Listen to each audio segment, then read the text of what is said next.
Avant de commencer cette vidéo, dernier rappel, avec mon ami Yacine, je vais lancer Tsubomi. C'est à la fois une application de lecture de manga numérique et une maison d'édition de manga 100% originaux et inédits, par des auteurs qu'on a démarchés nous-mêmes, proposant à côté une bibliothèque virtuelle nommée La Room. On a lancé une campagne Ulule, il nous reste plus que 4 jours avant la fin, aidez-nous à atteindre les 50 000 € pour créer la meilleure maison d'édition / application possible. Plus d'infos sur la page Ulule et sur ma vidéo explicative sur YouTube, lien dans la description. Merci et bon visionnage.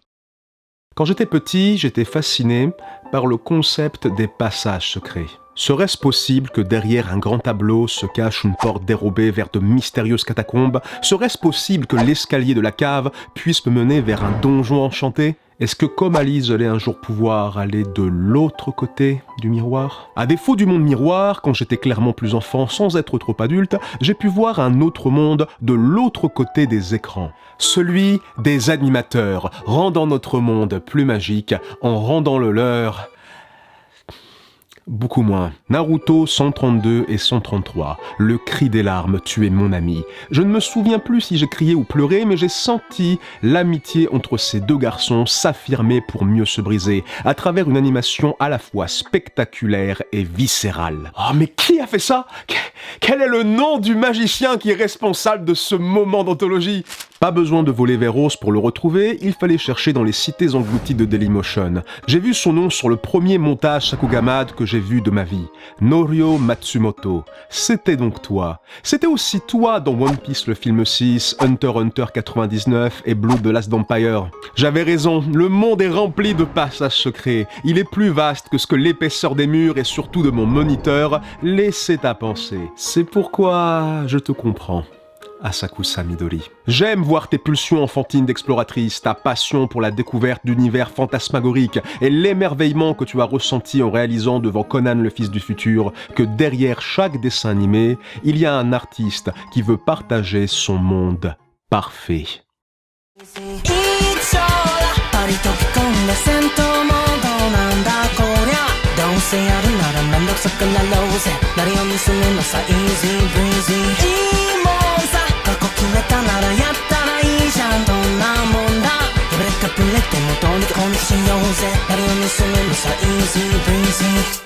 Keep Your Hands Off Eizouken, ou Bas les pattes d'Eizouken en français, ou juste Eizouken parce que je suis un homme pressé. Et la nouvelle série d'animation pour la télé réalisée par le stratosphérique Masaaki Yuasa, avec l'appui du vivier de talents forcenés à la douce folie chamarrée du studio Science Saru. 2 ans après Devilman Crybaby sur Netflix et 5 ans après Ping Pong, cette team d'artistes haut perchés qui chamboulent à chaque occasion notre perception classique de la Japanimation revient pour donner du mouvement à un manga qui parle de fabriquer des animés.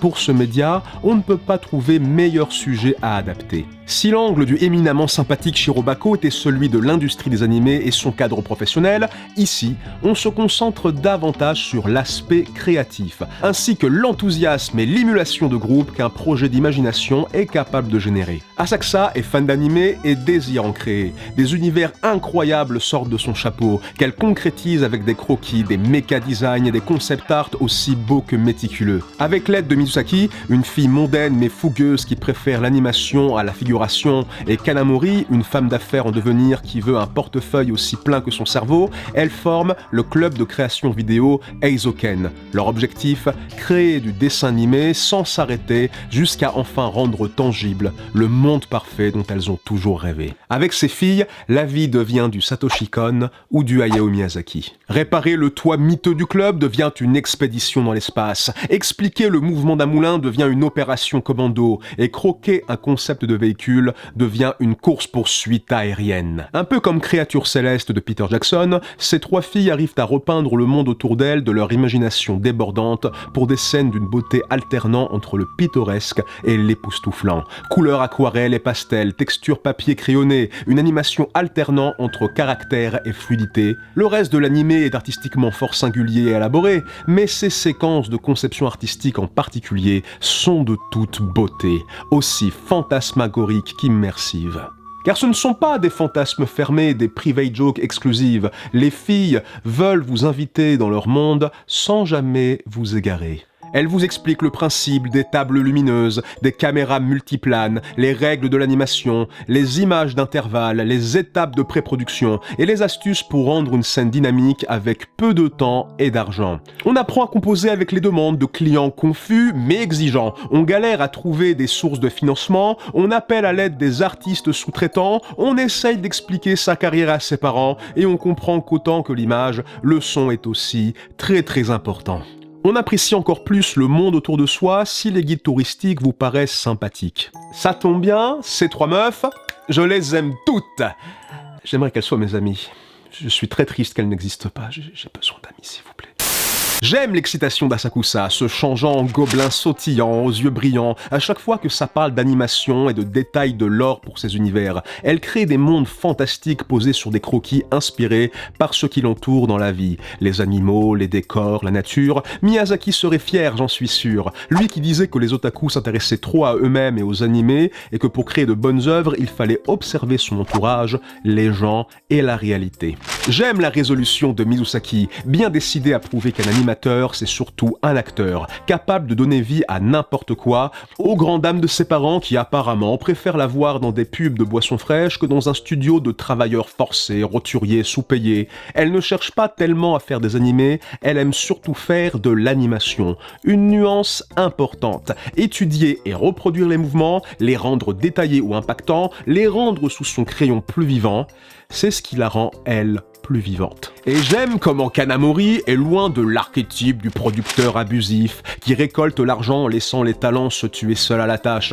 Elle travaille dur, sur le terrain, à côté des artistes, même si elle doit parfois tempérer leurs hilarantes ardeurs et concilier idéaux avec impératifs commerciaux. Quand il s'agit de marketing, elle saisit avec sérieux et malice la moindre occasion. Elle a des méthodes de yakuza, couplant muscles et intimidation, mais cette matrone imposante le fait pour de bonnes raisons. Défendre un projet artistique et les petits commerçants et artisans, pas juste pour les bifetons. J'aime aussi le fait que son design c'est un petit peu Satsuki de Kill la Kill mais en plus longiligne, avec un grand sourire permanent à pleines dents, genre hé, par ici la monnaie, c'est Best Meuf 2020, arrête de discuter, ça ne se discute pas. J'étais même prêt à affirmer Best Animé 2020, et ce, dès le 4e épisode. Il y avait pourtant encore 8 autres à suivre, mais la fin de ce 4e épisode, démontrant à un comité agressif et des spectateurs sceptiques le pouvoir d'immersion et d'évocation que peut susciter une courte séquence d'animation, créée presque sans bifton. Waouh!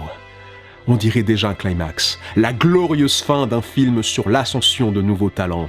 J'étais rincé, heureux, et je me rendais compte avec bonheur que je finis chaque épisode avec un sourire rivalisant celui de Kanamori. Dire qu'il y a encore 8 autres épisodes de bonheur comme ça. Mais nos amis savent que cette première tentative de faire un animé est loin d'être parfaite. Asakusa le disait elle-même en fin de production. Je ne pense pas tant au projet terminé, mais plus à la souffrance due au compromis et la résignation. En tant que créateur vidéo perdu sur Internet, ça me parle un peu à un niveau spirituel. Mais comme ces filles, j'ai compris depuis un moment qu'une production artistique, surtout audiovisuelle, à plus forte raison en animé, est toujours le produit d'énormément d'imprévus et de compromis. Mais même si le résultat final n'est pas à 100% comme dans son imagination, elle peut quand même stimuler celle des spectateurs et être source de fierté. Et peut-être qu'avec la somme de toute une vie d'œuvres combinées, vous aurez en synthèse une fenêtre pour entreapercevoir notre monde parfait. Je ne vous en dirai pas plus, je vous laisse la joie de découvrir cette œuvre magnifique par vous-même. Si vous aimez les animés et ses coulisses, regardez Eizouken. Si vous aimez l'art en général, regardez Eizouken. Si vous êtes vous-même un créatif de tous bords, c'est urgent, regardez Eizouken. L'animé est disponible sur Crunchyroll et ADN, elle est terminée et vous pouvez la regarder en entier. Sa diffusion a commencé en janvier et entre-temps on a eu beaucoup d'animés de qualité cette année, mais pour moi ça reste l'animé de 2020 à ne surtout pas manquer. C'est mon animé, voire ma fiction préférée, tous médiums confondus, de cette année. J'ose même dire que c'est peut-être dans mon panthéon personnel des meilleurs animés jamais faits pour la télé. Allez en urgence la découvrir, continuez de rêver et n'oubliez jamais de soutenir vos rêveurs préférés.